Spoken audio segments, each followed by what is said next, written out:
Good day, and this video will be a short discussion on the basic derivative rules under Calculus 1.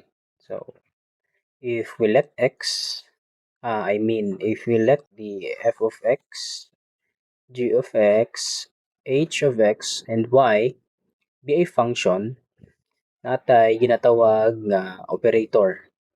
Kani si f na equate sa babaw, f prime, ang pagbasa f prime of x, and kani is si d over dx. Ang tawag sila is operator. And it can be read as the derivative of.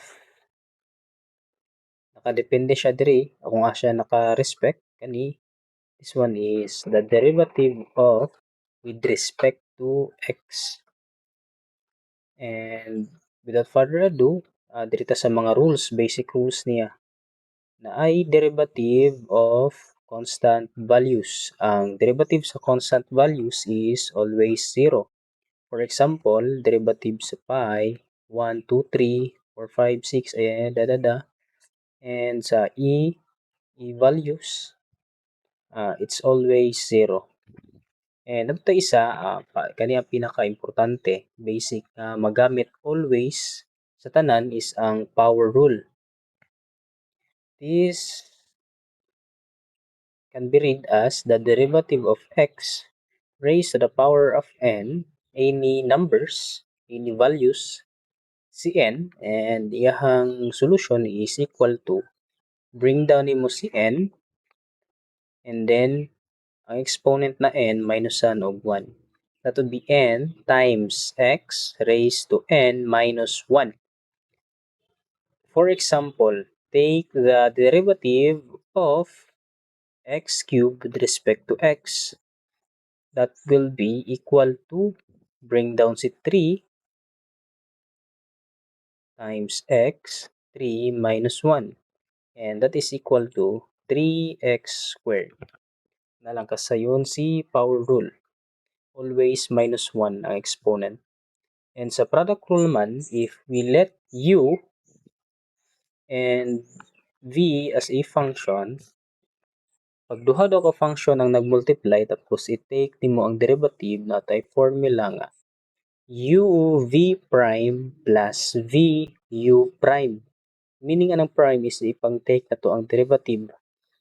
For example, take the derivative of x times cosine x. Ang solution. If we let u be equal to x, and i-take na to yung derivative, u prime is just equal to 1. Yan naman, by power rule, x raised to 1, diba? I-take na to yung derivative, x 1 minus 1 is just x raised to 0. And x raised to 0 is equal to 1, kaya 1. If we let v be equal to cosine x, and ito ang i-take ihang derivative, v prime is equal to negative sine x. Ma-discuss nato ni siya later on kung ano nga na yan yung derivative. And if we plug in the values sa atong formula, u is x, v prime now is negative sine x, plus v na to is cosine x, times u prime na 1. So, this would be equal to, unahan na itong positive, si cosine x minus x sine x. Basic. And dito sa quotient rule. Product rule to kani haday, product rule. Kani is quotient rule. If we let again u and v as a function, and i-take na to ang derivative, na siya formula nga v u prime minus u v prime over v squared. Pero para sa kuha, murag daghan ra kay ni siya nga formula. And kung ako ang mag-answer, gamitan ako siya og product rule. Kay nga naman, pwede siya mag-product rule kay di ba if we will be taking the inverse of the denominator, pwede siya ma-raise into negative. 1 over 2 is just equal to 2 raised to negative 1. So, pwede ako siya ma-applyan o product rule karon. U, V minus -1 and apply ang product rule. For example, if we let, if we let x, may equal na siya sa ingani di ay, sorry. Ingani na siya karon. D over x times sine x raised to -1. Right? So, taas lang na to ang denominator raised to -1. I-take ang inverse. So, by applying product rule na u v prime plus v u prime, if we let u be equal to x, so ihang u prime, derivative niya is 1. If we let v be equal to sine raised to -1, and if we take its derivative, v prime, power rule, -1 times sine x, -1 times -1 is -2 times the derivative sa inner, mo siyang cos x, in which kani is ma-discuss next rule. Equal ni siya, simplify na to. Negative cos x times sine x raised to -2. So, ang atong answer karon will now be equal to, laging in formula, u x times v prime, which is tara, si negative cos x times sine x raised to -2 plus v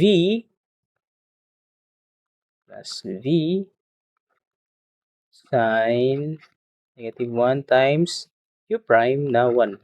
And to simplify, we will have, to simplify is, pwede to siya ma-factor out niyo. Ma-factor out si sine raised to -2. Ang mabili na lang is si negative x cos x plus sine x. And that would give us, by taking again the inverse of this, ibalik na siya sa form nga ingani quotient, may mo siyang sine x minus x cosine x all over sine squared x. I will be posting for more problems in relating this solution, kay medyo complicated yun siya para sa mga beginner. So, I will be posting or magbuhat og other videos para ani siya. And next is ang rule of the chain rule. Chain rule. So, ano siya, if we have v as a function and its argument is also a function, we can have this formula na v prime, or the derivative of the outside function, copy lang si inner function, times the derivative of the inner function. Sige, example. If we let, example, take the derivative of sine x squared. So, if we let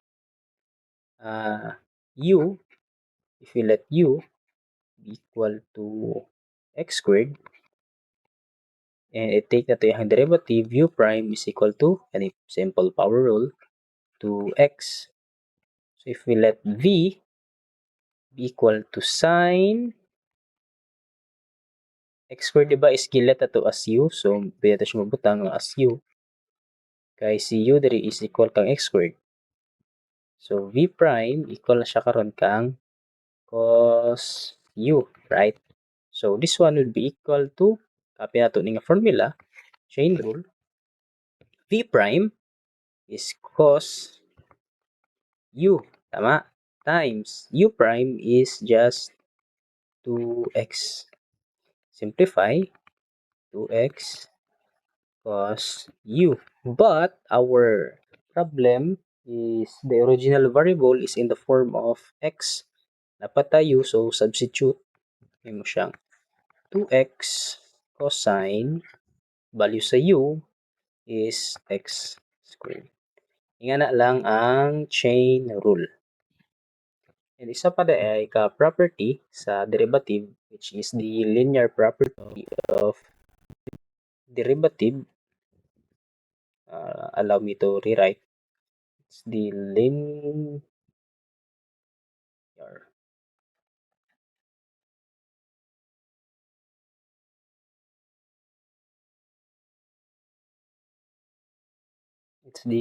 linear property of derivative nga nag-state if we take the derivative of f of x, g of x minus h of x, ang iyang operator mo-distribute lang kay na siya linear property. So, equal na siya dire. Na-distribute si d of x, ang operator, and example is, alam mo ba, ipatake daw ang derivative ani nga mga term. Distribute lang ni si dx tanan dire. So, kani derivative sa 2x squared equal kang 4x plus 2 plus 0. Kani is power rule. 2 times 2 times x, 2 minus 1 plus 2x 1 minus 1 plus derivative again of constant is 0. So, equal siya kang 2 times 2, 4. 2 minus 1 is just 1. So, napaibilin x raised to 1 plus 2 times x raised to 0. Diba? X raised to 0 ni. So, 1. So, 2 times 1, 2. And that will give us the final answer. So, that's it for this video. Sa mga taga-USM KCC, I hope na mo'y ma-learn. And good luck sa inyong mga future assessments. I hope okay lang ako ang pag-Bisaya sa Agol English. I will be posting more videos, so keep updated. Thank you and goodbye.